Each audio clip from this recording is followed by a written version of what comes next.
जय श्री राम, जय हनुमान। नमस्कार मित्रों, 159th एपिसोड में आपका स्वागत है। हम श्री लीलाशाह जीवन दर्शन पुस्तक को पढ़ रहे हैं। आज का जो टॉपिक है वह है सत्संग से क्या होता है। 10 दिसंबर 1960 को संत कंवर राम धर्मशाला अजमेर में किया गया प्रवचन। शुरू करते हैं। धर्मशाला, यह संसार धर्मशाला की भांति है। जैसे धर्मशाला से कार्य निकाला जाता है, उसे अपना नहीं समझते हैं, वैसे इस दुनिया रूपी धर्मशाला को अपना नहीं समझना चाहिए। उसमें से कार्य निकालना चाहिए तथा उसमें ममता नहीं रखनी चाहिए। भक्त का अपना कोई घर नहीं होता, वह ईश्वर के दुनिया रूपी घर से काम निकालता है, स्वयं को बेघर समझता है तथा मोह से दूर रहता है। जिसे आत्मा का यथार्थ बोध होता है, उसका मैं तथा मैंपन नष्ट हो जाता है। वह मैं तथा मेरा मलिन अहंकार है, दूसरा होता है शुद्ध अहंकार। मैं सच चित आनंद स्वरूप हूँ, यह है ज्ञान या शुद्ध अहंकार। जब तक आसक्ति है तब तक यह ज्ञान नहीं आएगा। जब बुद्धि शुद्ध या सुंदर होगी तब यह आसक्ति नहीं रहेगी। शरीर सुंदर नहीं है, यदि सुंदर होता तो मृत्यु के बाद उससे दूर क्यों रहते तथा उसे क्यों जला देते हैं। इससे सिद्ध होता है कि शरीर सुंदर नहीं है। यदि सुंदर होता तो मृत्यु के बाद भी उसे अपने पास रखते तथा उससे प्रीत करते। सदैव विचार करना चाहिए कि शरीर सुंदर नहीं है परंतु गंदा है तथा मृत्यु के रूप का विचार करना चाहिए। विचार कर देखना चाहिए कि हमारे भीतर क्या है। नाक गंदगी से भरा पड़ा है, आंखों से भी गंदगी निकलती है, मुंह से थूक व नीचे से भी गंदगी निकलती है। चमड़ी उतार कर देखो तो रक्त व हड्डियों का पुतला मात्र है, तब शरीर सुंदर कैसे हुआ। यह चिंतन करते रहो तो शरीर से मोह निकल जाएगा। हम आनंद प्राप्ति के लिए दौड़ते रहते हैं, परंतु आनंद शरीर में नहीं है।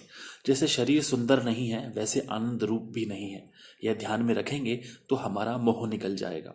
जब मोह मिट जाएगा तब हमें ज्ञान होगा। भ्रमन माँ जिंद तिन जी छुटी, जिन सूरत साफ पहजी निठी। सत्य जानकारी। स्वामी जी कुछ समय ध्यान में लीन बैठे रहे, फिर मुट्ठी बंद कर दिखाते हुए कहने लगे, यह मुट्ठी है। फिर कहने लगे, इसमें क्या है। कुछ नहीं। कुछ नहीं अर्थात कुछ भी नहीं, शून्य। उस शून्य को किसने जाना। कोई जानकारी देने वाला है। यह बात समझना आवश्यक है। जानकारी देने वाला न होगा तो कौन जानकारी देगा। हम स्वयं जानकारी स्वरूप है। उनके पास ही केले की फली रखी हुई थी। वह उठाकर दिखाते हुए कहने लगे, इसका रंग कैसा है। पीला है। किसने देखा। आंखों ने। परंतु आंखें भी तो जड़ हैं, आंखें भी तो नहीं देखती हैं। मृत्यु के बाद यही आंखें होती हैं। फली का रंग देखने वाली आंखें नहीं हैं, परंतु यह जानकारी स्वरूप है जो उसका ज्ञान करता है। यदि वह जानकारी स्वरूप नहीं होता तो कुछ भी नहीं जान सकते। जो देख रहे हैं वह सब शून्य ही है। शून्य से क्या प्राप्त होगा। जो है ही नहीं वह कहाँ से देगा। शून्य नहीं बल्कि कोई सत्य वस्तु है जिसकी यह उत्पत्ति है। नास्तिक कहते हैं कि ईश्वर नहीं है। नास्तिक से पूछना चाहिए कि तुम जो कहते हो कि मैं हूं वह क्या है, हम क्या है। क्या शरीर व उसके हिस्से वे तो जड़ हैं तथा मृत्यु के बाद भी यहीं पड़े होंगे। हमें तथा संसार को कोई शक्ति चला रही है, वही ईश्वर है। ये बातें, यह सत्य ज्ञान हमें समझना है। यह सत्संग द्वारा ही सीखा जा सकता है, परंतु सच्चा सत्संग होना चाहिए। 8 संग 12 संग या 20 संग नहीं। आजकल के सत्संग क्या है, अंधेर नगरी लगी हुई है। वे सत्संग करने वाले स्वयं की पूजा करवाते हैं। ईश्वर ही उनसे बचाए। ईश्वर सबको सद्बुद्धि दें, हमें भी सद्बुद्धि दें। सत्संग सत्संग करना एक बड़ा कर्तव्य है। उससे बड़ी बातें सीख सकते हैं। टॉलस्टॉय इस जमाने का ऋषि हो चुका है। उसने दुनिया में कई बुरे कार्य किए। ऐसा कोई बुरा कार्य नहीं था जो उसने नहीं किया, परंतु उसने सत्शास्त्रों का संग किया। उसे अपनी गलतियों का एहसास हुआ तथा उसने अपना हृदय परिवर्तन किया। तब वह ऋषि बना तथा भारत के राष्ट्रपिता परमात्मा महात्मा गांधी ने उसे अपना गुरु करके माना। यह सब सत्शास्त्रों के अभ्यास का फल है। सत्शास्त्रों का अभ्यास भी सत्संग है। उनका नियम पूर्वक अभ्यास करो। ऐसे मत समझो कि आप सुधर नहीं सकते। ना शब्द सभी शब्दकोशों में से निकाल दो। इस समय लोग कह रहे हैं कि रिश्वतखोरी बढ़ गई है तथा वह मिट नहीं सकती। यह व्यर्थ ख्याल है। नौजवान आगे बढ़े तो क्या नहीं हो सकता। चीन में बहुत रिश्वतखोरी थी। वहां के नौजवान सचेत हुए तो उस देश का बहुत विकास हुआ।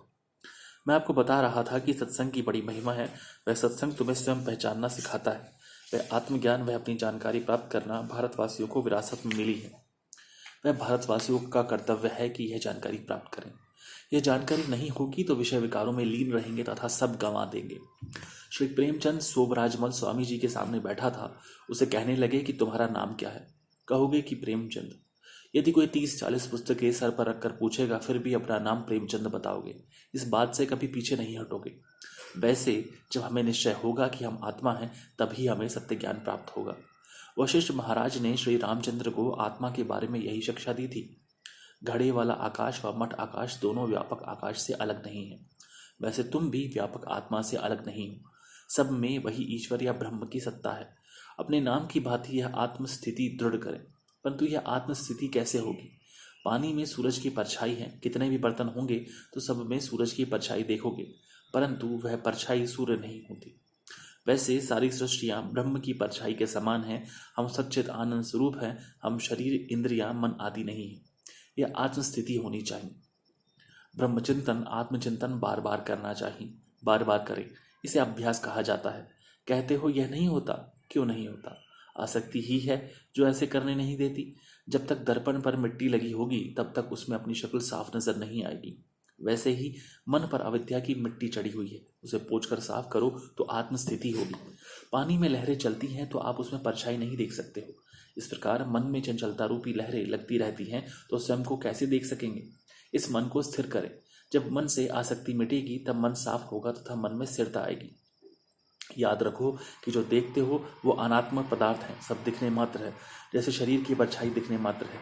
जब तक भीतर आशा व तृष्णा है तब तक ज्ञान नहीं होगा। जो चीज़ें नहीं मिलती हैं उन्हें प्राप्त करने की चाहना रखने का नाम आशा है तथा उन आशाओं को बढ़ाने का नाम तृष्णा है।